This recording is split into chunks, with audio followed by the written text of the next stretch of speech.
You get a raise. Your salary goes up by $10,000. And somehow, 6 months later, you're not richer.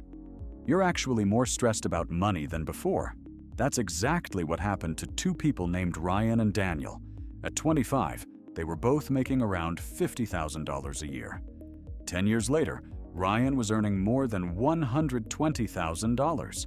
Daniel was making just under $90,000. From the outside, Ryan looked like the obvious winner.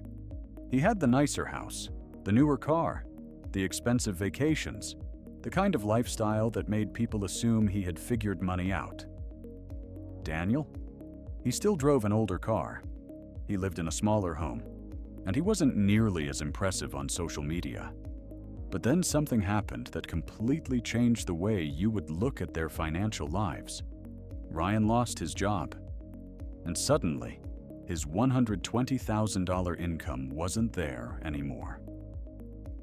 That's when he discovered something terrifying. His lifestyle had become so expensive that he couldn't afford to stop earning. Daniel, on the other hand, had spent the previous 10 years building something Ryan didn't have. A gap between what he earned and what he needed to live. And that gap had slowly turned into savings, investments, and something much more valuable than a higher salary. Freedom. Because here's the uncomfortable truth. Making more money can actually make you poorer. Not because earning more is bad, but because the moment your income rises, your brain starts finding new ways to spend it. And the most dangerous part? It doesn't feel like you're getting poorer. It feels like you're finally moving up. Until one day, you realize you're making more money than ever. And somehow, you still can't breathe. So let's go back to Ryan and Daniel, because their story reveals exactly how this happens. And the first mistake begins with something almost everyone wants: a raise. At 25, Ryan and Daniel both made roughly $50,000 a year. They weren't rich, they weren't financially independent, and neither of them had much invested. But they had one major difference. Daniel had learned to live below his income. Ryan had learned to increase his lifestyle whenever his income increased. At first, the difference was almost impossible to notice. Daniel rented a modest apartment. Ryan rented a slightly nicer one. Daniel drove a 5-year-old car. Ryan financed something newer. Daniel cooked at home most nights. Ryan ordered delivery whenever he was tired. None of this looked dramatic. And honestly, Ryan wasn't doing anything crazy. He wasn't buying yachts. He wasn't spending thousands of dollars every weekend. He was simply upgrading his life a little at a time. And that's exactly why this trap is so powerful. Because lifestyle inflation rarely feels like financial irresponsibility. It feels like progress. You get a raise. You think, I've worked hard for this. So you upgrade your apartment, then your car, then your vacations, then your subscriptions, then the restaurants you go to. Then suddenly, the lifestyle that used to feel luxurious feels normal. And that's when the problem begins. Because once something becomes your new normal, going backward feels painful. Your old apartment suddenly feels too small. Your old car feels embarrassing. Your old vacations feel boring. Your old lifestyle starts feeling like something you escaped from. So every time your income rises, your expenses rise with it. And this creates one of the most dangerous illusions in personal finance. You think you're getting richer, but you're actually becoming more expensive to maintain. Ryan got his first major promotion at 28. His salary went from $50,000 to $70,000. He was thrilled, and he should have been. A higher income can absolutely improve your life. But here's what happened next. He moved into a more expensive apartment. He upgraded his car. He started eating out more often. And he began taking more trips. His lifestyle didn't increase by $20,000 overnight. It happened gradually. A few $100s here, another few hundred there. And within a year, most of his raise had disappeared. Daniel also got a raise, but he did something different. He didn't refuse to enjoy the extra money. He just divided it. Part of the raise improved his lifestyle. The rest automatically went toward his financial future. He increased his retirement contributions. He built an emergency fund. And eventually, he started investing consistently. The difference between them wasn't that Daniel never spent money. It was that Daniel didn't allow every raise to become a permanent expense. And this is the first solution. You don't have to live like you're still broke forever. Instead, create a rule for what happens when your income increases. For example, if you get a $1,000 raise after taxes, you could decide that $300 improves your lifestyle, while $700 increases your savings or investments. You still get rewarded. But your future gets rewarded too. The exact percentage doesn't matter as much as the habit. Because if your income rises by 20% and your lifestyle rises by 20%, you haven't actually created much more financial freedom. You've just created a more expensive version of your old life. But that's only the first layer of the problem. Because there is something even more dangerous than spending more on small things. And it has the power to lock you into your lifestyle for years. Fixed expenses. Think about this. You can stop buying takeout tomorrow. You can cancel a subscription in 5 minutes. You can decide not to buy new clothes this month. But you can't easily undo a $3,000 monthly mortgage. You can't casually return a car that comes with a $900 payment. And you can't wake up one morning and decide that your kids no longer need childcare. The bigger your fixed expenses become, the less freedom you have. This is where Ryan's story takes a turn. At 31, he received another promotion. His salary jumped from $70,000 to $95,000. And this time, he made a much bigger decision. He bought a house. The house was beautiful. 3 bedrooms, a large backyard, a nice neighborhood. And according to Ryan, he could afford it. Technically, he was right. The bank approved the mortgage. His income was high enough. The monthly payment was manageable. But there was a problem. Ryan had confused "I can make the payment" with "this payment gives me financial freedom." Those are two very different things. His mortgage increased. His property taxes increased. His insurance increased. Then came repairs, furniture, higher utility bills. And suddenly, the house wasn't just a place to live. It was a monthly financial commitment that required Ryan to keep earning at a high level. Daniel made a different choice. He also wanted to buy a home, but instead of asking, "How much house can I afford?" he asked a different question. "How much flexibility do I want to keep?" So he bought a smaller house, not because he couldn't afford something bigger, but because he didn't want his housing costs to control his life. And this is one of the most underrated financial decisions you can make. When you choose your biggest fixed expenses carefully, you are buying flexibility. Your income can fall, you can change careers, you can take time off, you can start a business, you can survive a bad year. Because your lifestyle isn't demanding that every month be a great month, and this matters more than most people realize. According to the Federal Reserve's latest economic well-being report, 63% of U.S. adults said they could cover a hypothetical $400 emergency using cash, savings, or a credit card paid off by the next statement. That means more than 1/3 of adults would need another strategy.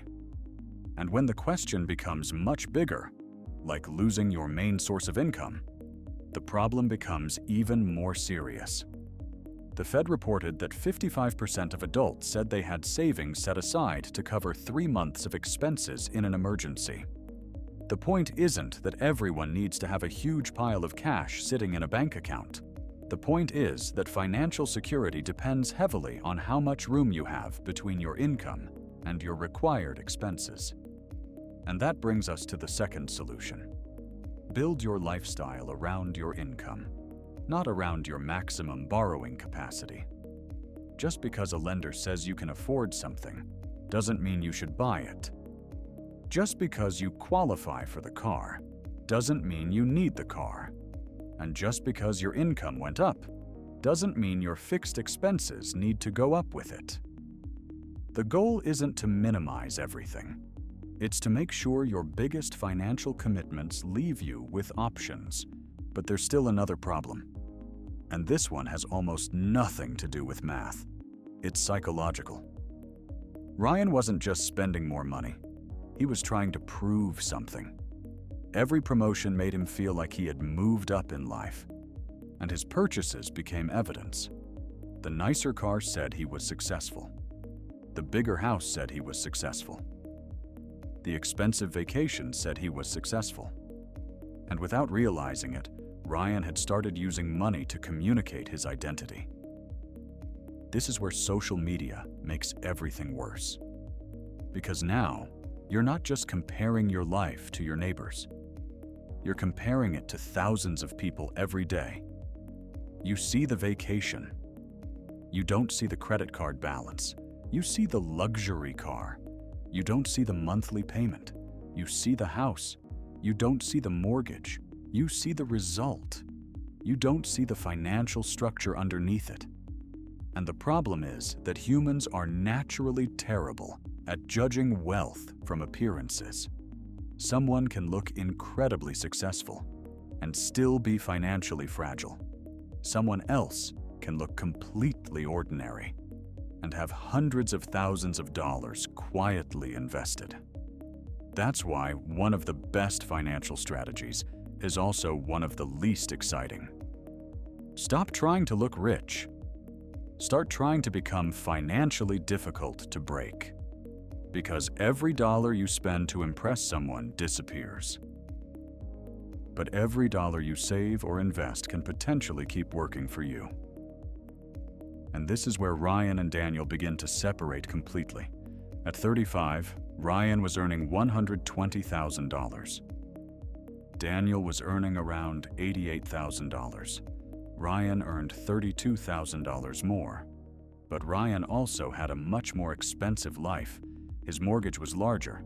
His car payments were larger. His lifestyle was more expensive. And because his spending had increased alongside his income, his financial margin was surprisingly small. Daniel earned less, but every month, money was left over. And that money had somewhere to go. His emergency fund grew. His retirement accounts grew. His investments grew. And something else happened. Daniel stopped being afraid of every financial surprise. A car repair didn't destroy his month. An unexpected bill didn't force him into debt. And when his company went through layoffs, he wasn't immediately panicking, because he had built something Ryan had accidentally traded away. Margin. And here's where the story gets interesting. At 37, Ryan's company went through a major restructuring. Ryan lost his job. Suddenly, his $120,000 salary became zero, and the expenses he'd built around that salary, they didn't disappear. The mortgage was still there. The car payment was still there. The insurance was still there. The lifestyle was still there. Ryan had spent years increasing his income, but he had never increased his ability to survive without it. Daniel had done the opposite. He had slowly increased his income while keeping his financial obligations under control. And now, the difference between them became impossible to ignore. Ryan needed another high-paying job immediately. Daniel had options. He could stay at his job. He could switch careers. He could take a few months off. He could even accept a lower-paying position if it gave him a better quality of life. That's the hidden power of financial margin. It doesn't just make you richer, it makes you harder to control. And this is the part most people miss about making more money. The real goal isn't to maximize your lifestyle, it's to maximize your options. So what can you actually do? The first step is surprisingly simple. Track the gap. Not your income. Not your salary. Your gap. How much comes in? How much goes out? And how much is left? Because that number tells you how much financial freedom you're actually creating. The second step is to protect raises. Every time your income increases, decide where the extra money goes before you start spending it. Automate it. If the money never reaches your checking account, you won't miss it as much. The third step is to be extremely careful with fixed expenses. Before upgrading your house or car, ask yourself, if my income disappeared for 6 months, could I still comfortably carry this? You don't need to predict the future perfectly. You just need enough flexibility to survive when the future doesn't go according to plan. The fourth step is to build an emergency fund, not because emergencies are exciting, but because they are inevitable. Cars break, jobs disappear, medical bills happen, homes need repairs, and financial problems become much more expensive when you have no cash buffer. The fifth step is to invest consistently once your financial foundation is strong enough. You don't need to become an expert overnight. You don't need to predict the next winning stock. The basic principle is much simpler. Create a gap, protect the gap, and give the gap time to grow. Because that's what Daniel did. And over the next 10 years, something remarkable happened. Ryan eventually found another job. He recovered. His income increased again. From the outside, his life looked successful. But Daniel's investments had continued growing in the background. Year after year, month after month, without needing a promotion, without needing overtime, without needing another paycheck. And that's the difference between income and wealth. Income is active. You have to keep earning it. Wealth is what you've built that can continue working even when you're not. Now imagine Ryan and Daniel at 45. Ryan earns $160,000. Daniel earns $110,000. Ryan still has the bigger paycheck. But Daniel has a larger financial cushion. A lower percentage of his income is committed to fixed expenses. His investments have had more time to compound. And he has something Ryan spent decades trying to buy with a higher income. Choice. Ryan can afford more things. Daniel can afford more freedom. And those are not always the same thing. That's why making more money can sometimes make you poorer. Not because higher income is bad. Not because you shouldn't enjoy your money. And definitely not because you should live like a monk and never spend anything. The real danger is allowing your lifestyle to grow faster than your financial foundation. Because if every raise becomes a bigger apartment, a more expensive car, a larger mortgage, and more monthly commitments, then your income can increase for years without your freedom increasing at all. You can earn $50,000 and feel trapped. You can earn $100,000 and feel trapped. You can earn $200,000 and still feel trapped. The number on your paycheck doesn't determine how free you are. The gap does. The gap between what you earn and what you need. So the next time you get a raise, don't ask, "What can I afford now?" Ask, "How much freedom can I buy with this?" Because the person who earns the most isn't necessarily winning. The person who can keep enough of what they earn, build assets with it, and eventually make their income optional is playing a completely different game. And the strange thing is, the moment you stop trying to look richer might be the moment you finally start becoming wealthy.